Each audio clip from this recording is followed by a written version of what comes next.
बोलो श्री कृष्ण कन्हैया लाल की जय। सच्चिदानंद भगवान की जय।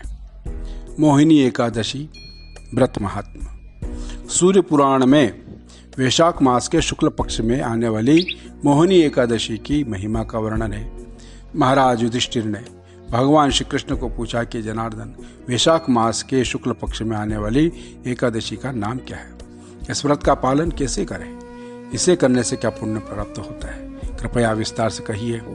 भगवान कृष्ण ने कहा कि धर्मपुत्र, ध्यान से सुनो। जो कथा वशिष्ठ मुनि ने प्रभु रामचंद्र को सुनाई थी, वह मैं आपसे कहता हूँ, सुनो। पूर्व काल में प्रभु रामचंद्र जी वशिष्ठ महाराज को पूछने लगे कि आदरणीय ऋषिवर, सीता जी के विरह से मैं अत्यंत निराश हूँ। कृपया आप हमें ऐसा व्रत बताइए जिसके प्रभाव से सब पापों से और दुखों से मुक्ति मिले। प्रभु रामचंद्र जी के आध्यात्मिक गुरु वशिष्ठ जी ने कहा कि प्रिय राम, आप बहुत बुद्धिमान हैं। आपके पवित्र नाम से ही सभी प्राणियों के दुख दूर होते हैं, उनका जीवन मंगलमय होता है। फिर भी सभी जीवों के उद्धार के लिए पूछा है, यह प्रश्न प्रशंसनीय है। मैं कहता हूँ, अब मैं आपको इस व्रत की विस्तार पूर्वक कथा कहता हूँ। वैशाख मास के शुक्ल पक्ष में मोहिनी एकादशी आती है। वो बहुत ही मंगलकारक है। इस व्रत के पालन से व्यक्ति संसार के दुखों से, अनेक पापों से तथा भौतिक भ्रम से मुक्त होता है। प्राचीन काल में सरस्वती नदी के किनारे रम्य भद्रावती नामक राज्य था। धृतिमान नामक राजा वहाँ राज्य करता था। चंद्रवंश में जन्मा यह राजा सहिष्णु और सत्यवादी था। उसी शहर में धनपाल नामक वेश्य था, जो बहुत ही पुण्यवान वैष्णव था। जनहित हेतु उस भक्त धनपाल ने नगर में अनेक धर्मशाला, रुग्णालय, बड़े मार्ग, पाठशाला, बाजार और भगवान विष्णु के मंदिर की स्थापना की। पीने के पानी के कुएं, शुद्ध जल का तालाब तथा अन्न छत्र पूरे नगर में बनवाए। इस प्रकार जन कल्याण के लिए अपने धन का उपयोग योग्य तरीके से करते हुए अपना नाम धनपाल सचमुच सार्थक किया। सबका हित चिंतन करने वाला, सबके ऊपर प्रेम रखने वाले वैष्णव के 5 पुत्र थे। समन, द्युतिमान, मेधावी, सुकीर्ति और धृष्ट बुद्धि, ये उनके नाम थे। इन सभी में धृष्ट बुद्धि बहुत पापी दुराचारी था। दुष्ट व्यक्तियों का संग, व्यभिचारी स्त्रियों का संग, निष्पाप पशुओं की हत्या, मांस मदिरा पान करना, इन सब पाप कृत्यों से अत्यंत पापी दुराचारी बना। अपने परिवार के लिए वो कलंक था। देवता, ब्राह्मण, बुजुर्ग तथा अतिथियों को कभी आदर नहीं देता। सदा पाप करने में रत्न था। एक दिन मार्ग पर वेश्या के कंधे पर हाथ रखकर जाते हुए उसे उसके पिता धनपाल ने देखा। बहुत दुख हुआ। उसी दिन उन्होंने धृष्ट बुद्धि को घर से बाहर निकाल दिया। इसलिए धृष्ट बुद्धि अपने माता पिता, भाई, रिश्तेदार और वैश्य समाज से अलग हुआ और हर एक के तिरस्कार का विषय बना। पिता के निकालने से धृष्ट बुद्धि घर से बाहर जाकर ज्यादा पाप कृत्य में व्यस्त हो गया और खुद के वस्त्र और धन बेचकर जो कुछ मिला वो उसने सब पाप कृत्यों में लगा दिया। अंत में जब वह धन खत्म हुआ तो निर्धनता के कारण उसकी हालत भिखारी जैसी हो गई। अन्न न मिलने से उसका शरीर कमजोर हो गया। उससे सभी धूर्त मित्रों ने बहाने बनाकर उसका त्याग कर दिया। धृष्ट बुद्धि को अतिशय चिंता होने लगी। भूख से वे व्याकुल होने लगा।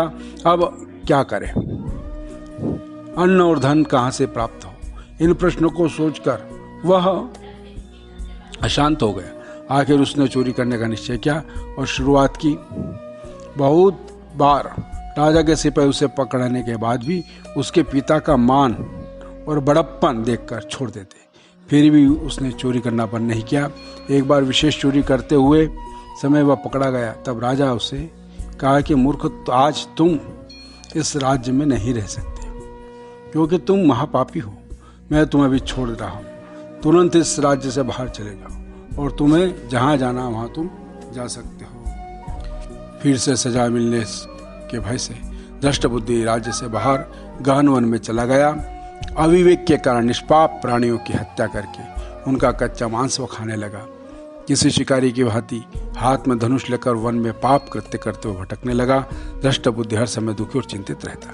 परंतु एक दिन उसके पिछले जन्म के पुण्य कर्म के प्रभाव से एक ऋषि के आश्रम में पहुंचा उस आश्रम में कौंडिन्य नामक बड़े तपस्वी रहते थे। वैशाख मास था और कौंडिन्य मुनि गंगा स्नान के लिए लौट रहे थे। दुखों से परेशान धृष्ट बुद्धि ने अनजाने में ऋषि के वस्त्र से टपकते हुए जल को स्पर्श किया और आश्चर्य, वह अपने सभी पापों से मुक्त हो गया। उसी समय उसने ऋषियों को दंडवत प्रणाम करके विनम्रता से पूछा, हे ऋषिवर, मैं बहुत पापी व्यक्ति हूँ। ऐसा कौन सा पाप नहीं जो मैंने नहीं किया, अथवा ऐसा व्रत बताइए जिसके प्रभाव से सभी पापों से मुक्त हो जाऊं।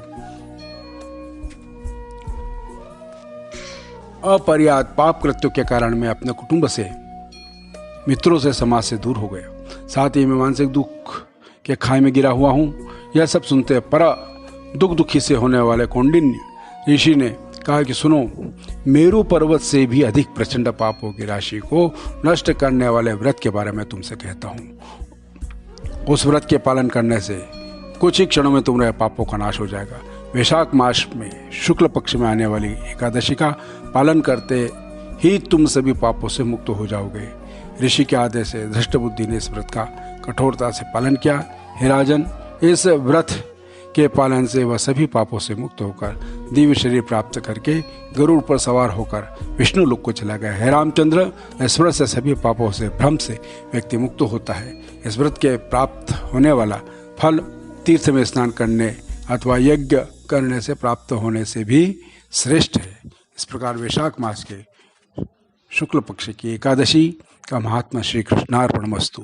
बाल कृष्ण लाल की जय, द्वारकाधीश की जय, गोवर्धन नाथ की जय, शिवने महारानी की जय, वल्लभाधीश की जय, नव पार्वती पति हर हर महादेव हर। सभी को सादर जय। जय द्वारिकाधीश।